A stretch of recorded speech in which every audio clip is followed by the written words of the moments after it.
The new year, so let's go over what I'm currently running in my home lab.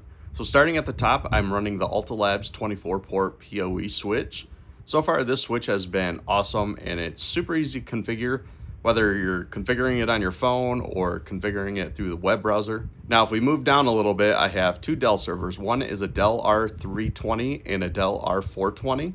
The Dell R320 is currently running TrueNAS, and I have four 3TB HGST hard drives in there. And that is currently running a RAID Z1, which that gives me usable storage of up to roughly 8 terabytes. And right below that is the Dell R420. This is currently running Proxmox, and I only have 32 gigs of RAM in there, and I have one 1 terabyte hard drive that's running the operating system.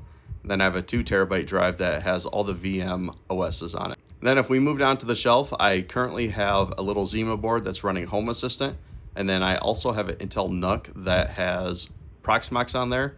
And I'm just currently running a couple of VMs on there. I mainly use that just for testing. And then if we move down a little bit, I have a FortiGate 100D. I don't really use this a whole lot, but I do mess around with it every once in a while just to test around with it.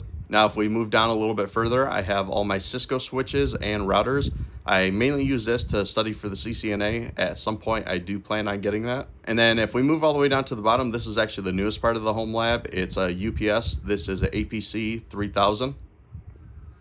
And then if we look at the small rack that I'm currently running in my house, I have a Route 10 that I'm just messing around with.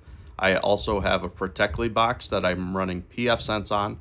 And then I have an Labs 8-port PoE switch. Also have my Synology box that has two 8 terabyte drives that are in a RAID 1. This is so that I can back up all my TrueNAS data. That's all I'm currently running in my home lab, and I'm sure it's going to change throughout the year.